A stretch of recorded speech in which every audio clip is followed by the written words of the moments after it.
আমাদের যে দুটো তিনটে রাজনৈতিক দল বড় বড় আছে বাংলাদেশে, তারা হলো পৃথিবীর সবচেয়ে বড় রাজনৈতিক দল। কারণ পৃথিবীর কোন দেশের কোন রাজনৈতিক দলের এত শাখা, এত কর্মী নাই পৃথিবীর বাকি অংশে।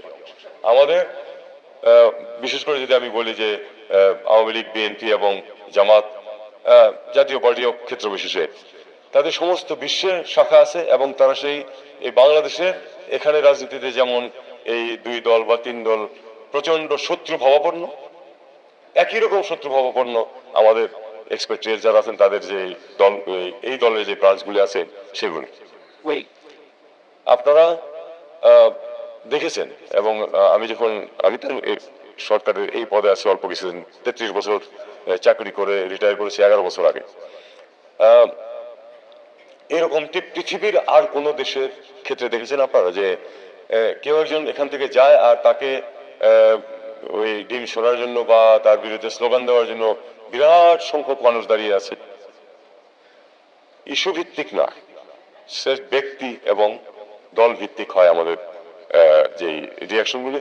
এটা আমাদের বিরাট ক্ষতি করছে আমাদের ইমেজের ক্ষেত্রে, আমাদের ব্র্যান্ডিং এর ক্ষেত্রে। ভারতীয় দিকে তাকান, আমি অন্য কোনো উদাহরণ দিতে চাই। ভারতীয়দের দিকে তাকান, তারা কিভাবে ডিল করে। তাদের প্রধানমন্ত্রী যখন যান তখন কিন্তু সেখানে দুয়োধ্বনি দেওয়ার জন্য কেউ দাঁড়িয়ে থাকে না বা সংগঠিত হয় না। আমাদের এখানে হয়।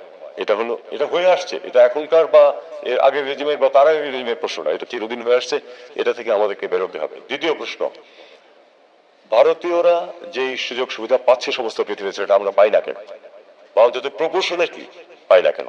পাই না এই কারণে যে আমরা স্থানীয় রাজনীতিতে জড়িত হই খুব কম। যে স্বপ্ন দেখাচ্ছেন এই স্পিকার সাহেব, সেটা তখনই সম্ভব হবে যখন আমরা স্থানীয় রাজনীতিতে জড়িত হব। আমি অল্প কিছু সময় রাষ্ট্রদূত ছিলাম শুধু দক্ষিণ আফ্রিকায়। ফরচুনেটলি সেখানে কিন্তু যখন কোনো অতিথি গেছে ঢাকা থেকে, তখন আওয়ামী লীগ ক্ষমতায়, আমি দেখেছি যে বিএনপি এবং আওয়ামী লীগের লোকজন একসাথে মিলে তাকে কিন্তু সমর্থনা দিয়েছে, তাকে ডিনার খাইয়েছে ইত্যাদি ইত্যাদি। এটা একেবারেই এক্সেপশন। আমি সেটা কিন্তু পশ্চিমে যেখানে গণতান্ত্রিক ধারা আরো অনেক বেশি শক্তিশালী হওয়ার কথা, সেখানে কিন্তু আমি এটা দেখিনি। আমি দেখেছি যে সবসময় দুই ভাগ হয়ে যায়। অথচ দক্ষিণ আফ্রিকায় এটা কিন্তু মোটামুটি, তাদের মধ্যে কিছু সংঘাত আছে কিন্তু অ্যাটলিস্ট মুখ দেখাদেখিটুকু আছে, এবং একসাথে হয়ে তারা অনেক কিছু করতে পারে। এই জিনিসটা আমাদেরকে করতে হবে। দ্বিতীয়, স্থানীয় রাজনীতিতে জড়িত হতে হবে। আমি ওদের কাউন্সিল, যে এএনসি আফ্রিকান ন্যাশনাল কংগ্রেসের যে কাউন্সিল, সেটা আমাকে দাওয়াত দিয়েছিল, গেছেন।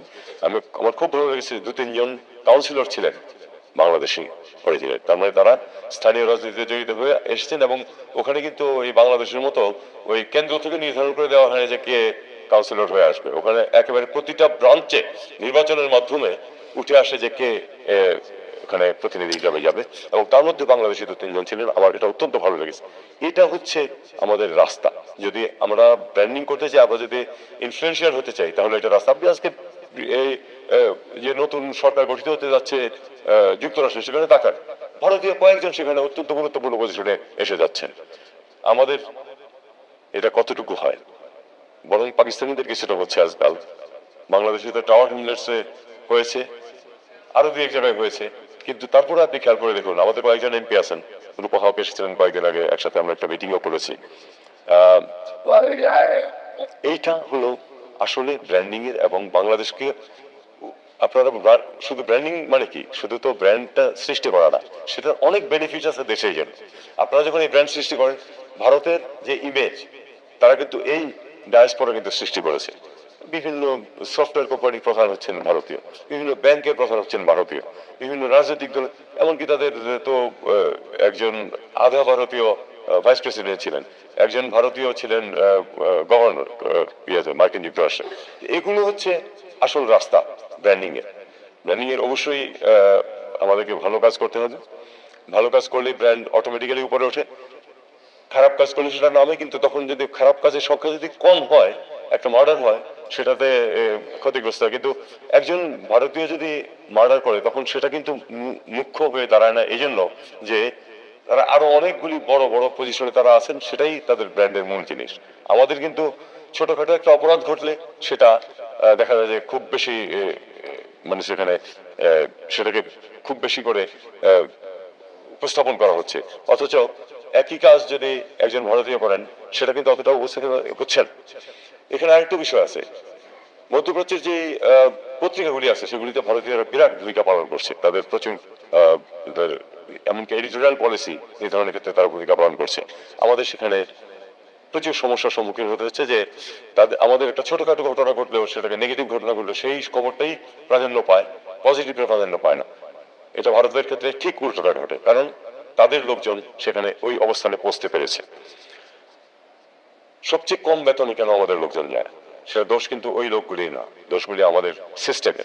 কারণ আমরা এই যে ভাষার যে ব্যারিয়ার, এটা শুধু আরবি না, কিন্তু ইংরেজি, ইভেন মধ্যপ্রাচ্যের চাকরির জন্য আমি একবার বেশ অনেক সময় কাটিয়েছিলাম ইয়ার কি বলে এটাকে, ওই কাতারের যে ইসলাম, সেখানে একই কাজ করছে দুইজন ভারতীয়, দুইজন মানুষ, একজন ভারতীয় একজন বাঙালি, এই টেবিল পরিষ্কার করা এবং জিনিসগুলিকে পৌঁছে দেওয়ার ভিতরে।